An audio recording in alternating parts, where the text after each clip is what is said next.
Hey everybody, welcome back to Holler Heroes, episode number 3. I am going to go interview a fellow by the name of Wes Woods and talk to him a little bit about work ethic and country hustling. So it's a bit of a drive, and today it's wet and rainy out, but I thought it'd be an interesting topic because here in the Ozarks there's not a lot of industry.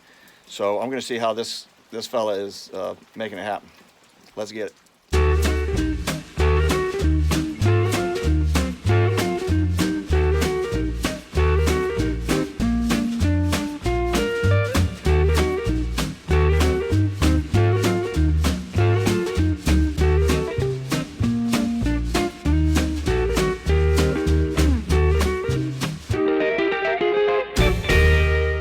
Well, we finally made it over here. That was a long drive, and after looking at some of them signs, I'm kind of hoping he don't come to the door with a shotgun in my face.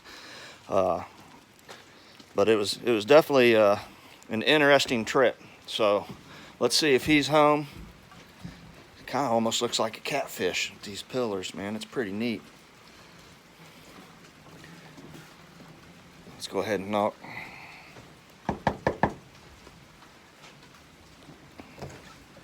Hey, Wes. Doing good, man. Good to see you. Yeah, do you mind me coming in, asking some questions? No, come on in. All right. All right, everybody. I'm here with a fellow by the name of Wes Woods. I know a lot of you guys are out there struggling, when it comes to work, and just kind of wanted to, I'm glad that Wes, invited us into his house. I appreciate it. But I'm always seeing him out on his tractor. He did a little drywall work for me, and he's got quite a bit of country hustling going on and a tremendous amount of work ethic. So I'm really glad that he's going to do this interview and give us the opportunity to learn a little bit more about him and about what it's like to survive out here in the Ozarks. So, Wes, when were you born? 1983. 1983. So he's the youngest fella that I've interviewed yet. By quite a bit. By quite a bit, yeah. Yeah. But he's out here getting it. Now, what was your first job? My first job? Yeah. Always working with my dad drywalling since I was a little kid. Since you were a little kid? Yeah, oh yeah. So that's how you got into the drywalling business? Yeah, he was a drywaller. My grandpa was a drywaller. Yeah, long drywall. Drywall and feed cows, that's all he was know how to do, and we just keep doing it. Yeah. So, now, how long did they, when did they start the drywall business? Grandpa, I don't know, remember when Grandpa started. It was a long time ago. I know he got his first job at drywall, and him and Grandma was broken. He really needed some money, and he went up there to Springfield. And they said, "You got experience?" He said, "Yeah, I do." So by the time he started drywalling, yeah, you got to do what you got to do. Yeah, if you need the money, just go ahead and say, "Yeah, I know how to do it." Right. You'll figure it out along the way. Yeah, that's right. That's right. So then you inherited the drywall business then? Yeah. Grandpa taught my cousin. He taught my dad and worked for them, and Dad done it forever. Yeah, he got built a good company and everything. And then I ended up doing it. So Dad had me hanging for him whenever I was young, after high school, and I eventually took it over. Yeah, so that's great. And then kind of how I met you, I saw you out there, on your tractor doing hay. Now, when did you start doing that? Well, drywall has always been a tool just to get the farm for me. Okay. I've never really enjoyed it that much. Mm-hmm. I'm good at it; it makes money, but I want to farm, So yeah, I'd say I've done hayed with my grandpa since I was a little boy. Okay. And then just slowly built up to where, you know what I mean, to get my own stuff and start haying and get more cows where you can afford to do stuff. Who was the first person that kind of hired you to come and mow their hay? I can't recall. Maybe probably my grandma. To be honest with you, yeah. Honestly, it was my grandma. How'd she pay? She did good because I thought that everybody was charging her too much to bail her hay. So when I bought my equipment, all right, Grandma, we're going to take this. And I learned pretty quick. I was like, well, they wasn't cheating her. There's a lot of money and time and different stuff going into it, Yeah, haying's pretty good money. I wouldn't say that, but it feeds. I don't really do it on money. Yeah, I just do. You do it on shares usually. More hay to feed my cows for the winter, and that's how I make the money. Okay, like that. So you how many head of cattle do you run? We run 70 head right now. 70 head. Yeah. And then do you do like co-op? Do you have to like take those to other people's property and let them graze? And then some I do. Some I've got people will lease them. They're kind of like a lease or something like that, but not very many. But most of them are on our land. And then what I'll do is I'll produce hay from our land. And then, like neighbors, they'll want their hay done, but don't have hay equipment. So I'll go to their place, do the hay on halves, and then I get half that hay. That's how feed the cows through the winter. You know what I mean? Okay, so that's a pretty good country hustle there. Yeah. Oh yeah. Yeah. It'd help you. If you ain't got hay, you can't feed them. You ain't making no money. So you just gotta keep on going. Yeah, and you have a good amount of land here, but 70, 80 head of cattle. Right. That's a lot of mouths to feed. That's right. That's right. And depending on the year, depends on how much hay, when you got to start feeding and how late you got to start feeding. So everybody says, you got enough hay? Well, I don't know. It depends what the winter's going to do. You know what I mean? Right. Yeah. No, absolutely. I mean, I haven't even gotten into, doing cattle. I did that when I was younger. Right. And I don't know, maybe. Right. Maybe one of these days. Yeah. Everybody needs something to be tied to where you can't have no fun. You can't leave. Yeah. You got to take care of all that. Yeah. So have you always lived in the Ozarks? Yep. I've always lived right around here, around Denlow. Family's been here since before the Civil War right here. So yeah. Didn't you fight in the Civil War? Yep. Most all of them. Go up there to Denlow, you can see the thing. There's a bunch of them on there. Woods that fought. It was mostly home guard. Here then, they kind of, I think they got maybe a little bit of ammo from the Union, but that's about it. They used their own rifle, didn't have nothing. It was just kind of protect the home area, you know what I mean? Right. Make sure people weren't coming in to exactly, because there's a lot of bushwhacking and all that around in the Ozarks back then. Yeah. So yeah, that's pretty wild. So the Woods have been in this area forever, huh? Yeah, a long time. 7, 8 generations. Pre-Civil War, so. Yeah.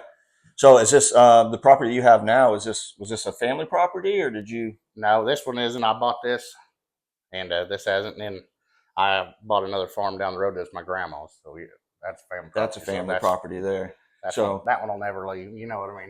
Neither one of them will. You know what I'm saying? Well, I mean, I think that's a bit of a dying ideal, right? Where you take care of property, pass it down to your children and your children's children, right? I know that there's a bit of a sickness going on where people sell their property, right? And to be honest, to me growing up, like if you don't have land, like you're no kind of a man, right? You have to own your piece of the American dream, right? So did you build this house then? Yeah, we built this house in 2020, maybe 2020. Yeah. So did you do lottie-dottie everything? We did pretty much everything. Of course, Scott was here and he helped me pour the footings, and then I paid a guy to lay block for the foundation. Okay. And a couple guys come in and framed it real quick, and we kind of finished everything up. Yeah. From there on. Would you say you're like a jack of all trades? Oh yeah. I can do most of it. I'd say if I want to. I don't want to very often. Right. And would you say that's just a product of living in the Ozarks? Oh, yeah. You have to learn how to do everything because no one's going to really come out and help you. I mean, we're out here. It's going to cost a bunch of money to even get anybody to come way out here in the country. You know what I mean? Their service calls or whatever. You just got to figure out how to do it. You'll have a neighbor to know how to do it, and he'll teach you. You know what I mean? If you just right. So, and I'm checking out these awesome antlers. You got a story behind this? Oh yeah. Well, me and my dad and grandpa. My dad and grandpa would go whale hunting every year for 20 years. I think I killed that when I was about 23, 24 years old. Okay. We was up Colorado, so that was a great time. They were hunting with the family. You know what I mean? It's good stuff. So good memories. Oh yeah. We had a good time out there. Yeah. But they'd go every year. I was kind of young man struggling, so I didn't get to go very often. I was sure glad to get to go that year and spend it with them. Well, yeah, and you got one too. Exactly. That's a big one. I got one to boot. So that's bigger antlers than I got in my house. Yeah. So you're an avid hunter then? Yes. We hunt every chance we get. When we get out of work a little bit, we go hunt. Yeah, and like what kind of food did you eat when you were growing up? Growing up, we ate deer all the time. Deer all the time. Deer and beef. I mean, we had run a dairy farm when I was a kid, so had all the fresh milk, and an old cow would go down, we'd butcher and it'd be hamburger. You know what I mean? Good. So we ate good, deer and beef. Yeah. So.